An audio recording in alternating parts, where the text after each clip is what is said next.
Nicole Kidman, the woman who seemed to have it all: beauty, fame, and a picture-perfect family life. But is that really the truth? For more than 2 decades, her love life has been an emotional maze filled with mysteries no one has ever fully unraveled.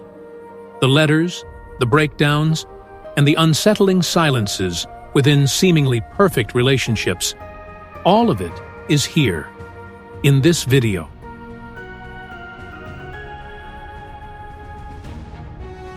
Hollywood once saw them as the perfect couple: Nicole Kidman, the Australian beauty with deep blue eyes, and Tom Cruise, the world's top action star. When they married in 1990, the world admired them. But what no one saw was the reality behind the dazzling red carpet smiles, a marriage marked by control, isolation, and an eerie silence. Nicole met Tom when she was just 22, on the set of Days of Thunder. Tom, nearly 6 years older, was already a global superstar. From the beginning, she was drawn into his world, a world revolving around fame, control, and the Church of Scientology. They married quickly, just months after their first meeting. Nicole later admitted, "I never really had a chance to ask myself, am I truly ready for this?" They adopted 2 children, Isabella and Connor, shortly after Nicole suffered a miscarriage, a silent grief few knew about, but one that marked the first crack in their seemingly perfect marriage. "I lost a child, and no one really let me mourn," she once said. She withdrew into a luxurious but cold home, where even emotions felt tightly governed by unspoken rules. Tom, a devoted Scientologist, brought the entire family into the faith, a system operating almost entirely separate from the outside world. Nicole, not a believer, became an outsider in her own home. A close friend revealed, Nicole couldn't even name her emotions. She lived like a shadow beside Tom. So, what made Tom decide to divorce after 11 years? According to several insiders, Scientology was the final wedge between them. Nicole had quietly sought therapy outside the church, something considered a betrayal of core beliefs. She tried to persuade Tom to step away, but he refused. The distance between them wasn't born of conflict, but of no longer sharing the same universe. Tom didn't divorce Nicole out of hatred, one source shared. He divorced her because she no longer fit into the system he believed in absolutely. In 2001, Tom Cruise abruptly filed for divorce, just days after their 10-year anniversary. Nicole had no warning. "I collapsed," she later recalled. "It felt like I was being cast out of a world I'd spent a decade building." What was even more devastating than the divorce was that Nicole lost custody of both adopted children. Isabella and Connor stayed with Tom, continuing their lives within Scientology. Under the church's unspoken rules, Nicole, no longer a member, was labeled a suppressive person, someone to be shunned. And in Scientology, children are taught to sever ties with anyone bearing that label, even their own mother. "I lost my children in a way no one can truly understand," she once said. "Not because I abandoned them, but because they were taught I no longer deserved their love." Since then, Nicole Kidman rarely speaks of Tom Cruise in interviews. But on the rare occasions she does, she remains composed, quietly dignified. Perhaps the only thing she's kept from that marriage is a lesson that nothing is worth trading for your sense of self.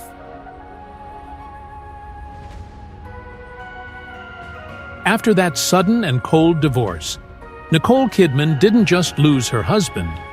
She lost the 2 children she had once held, comforted, and loved as if they were her own flesh and blood. She wasn't prepared for the rupture, and she never expected to be completely cut out of Isabella and Connor's lives. Not by the courts, but by an invisible, brutally unforgiving belief system, Scientology. This woman had portrayed countless tearful roles on screen, but no script could prepare her for the real pain of hearing her child call someone else Mom. Nicole had once lived in a luxurious mansion in Los Angeles, but after the divorce, she withdrew, flew back to Australia, and lived in near-total seclusion. No red carpets, no films, no friends. She said, "I didn't want to hear anyone talking about me anymore. I just wanted to hear my children's voices." And because of that, Nicole never stopped trying to reach out.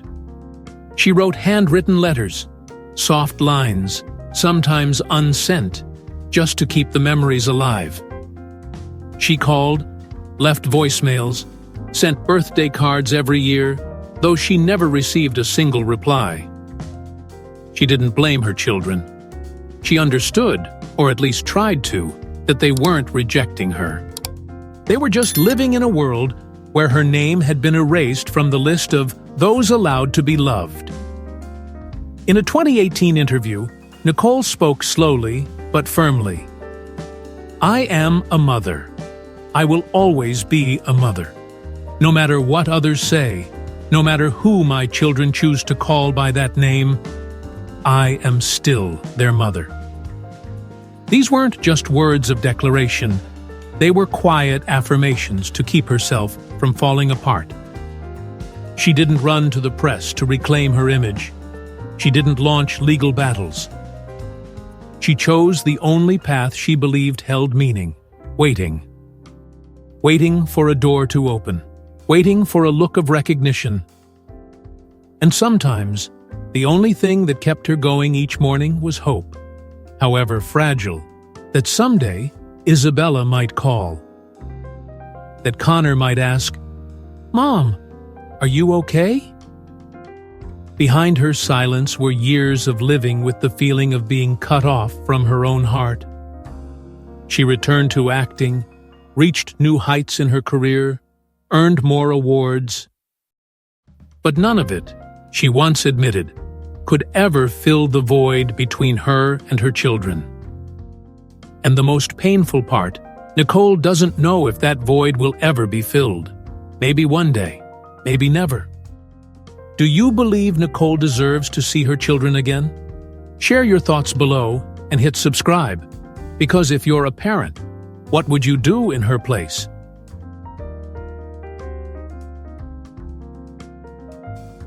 And then, Keith Urban entered her life. Not with noise, not with urgency, not as a hero. Simply as a man who arrived at the right time. In 2005, when Nicole first met Keith at a gala in Los Angeles, she was a powerful star, but her heart was still in pieces. She wasn't looking for love. She just wanted someone quiet enough not to break her further. Surprisingly, it was Keith, a rugged Australian country music artist with a rebellious heart, who made her open up. At first, he barely dared to approach her. Nicole was an icon, while he was a man carrying a past full of addiction and pain. But instead of running from that, Nicole saw herself in Keith, a person who had been lost, a soul that knew how to hurt. Just a year into their relationship, they married, in a simple ceremony in Sydney, far from Hollywood. But their love story wasn't a fairy tale. Just 4 months after the wedding, Keith entered rehab. Nicole didn't leave. She stayed quietly by his side, holding his hand, writing letters, calling every day. "I married him to walk through the darkness too," she once said, and she kept that promise. Nicole never tried to change Keith. She simply loved him the way she had always wished to be loved, gently, without demands, without conditions. Slowly, Keith changed. Not because she asked him to, but because she deserved it. He learned to listen, to be present, and most importantly, he learned to be a husband, a father, a man.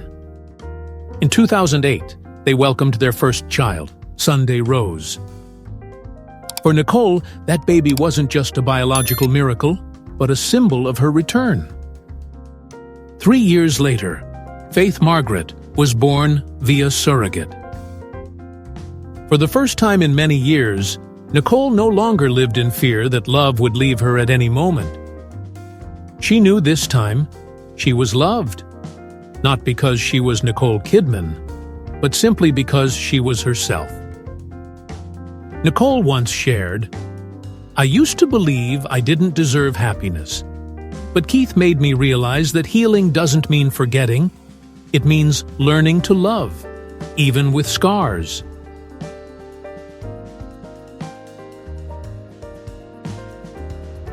Nearly 2 decades have passed since Nicole Kidman hit the lowest point of her life, and just as many years she has spent learning to rise again, not with weapons, but with love.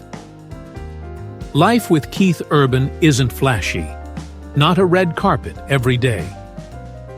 They live in Nashville, a place where music and sunsets are gentler than the rumors, and they've chosen a quiet life to find peace. Nicole is now a warm wife, a devoted mother, and an artist who only takes on roles that truly touch her heart. She cooks, gardens, drives her children to school, and what's remarkable is this: she is genuinely happy. Keith often calls her the bravest heart I've ever known, and Nicole simply smiles when speaking about her husband. He's where I come home to. But there is a part of her heart that still reaches for the 2 children she once held, once lulled to sleep with classic Australian lullabies, Isabella and Connor. Though they're grown, though they belong to a world Nicole can no longer enter, she has never stopped being their mother. She still sends birthday cards every year. She quietly checks in through mutual friends. She follows every article, every photo where her children appear, not to control, but simply to know. Are they well? Are they okay? Are they loved? In a recent interview, when asked about Isabella and Connor, Nicole didn't say much. She looked into the camera and answered with a short but haunting sentence. "I love my children, always, and my door is always open."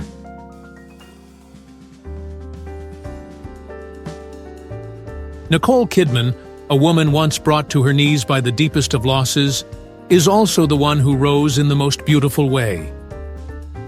She didn't seek revenge. She didn't fight to reclaim. She chose to love, to wait, and to forgive. Not just others, but herself. Her journey from a wife left behind, a mother stripped of her motherhood, to a woman reborn through true love, is living proof that strength isn't about never falling.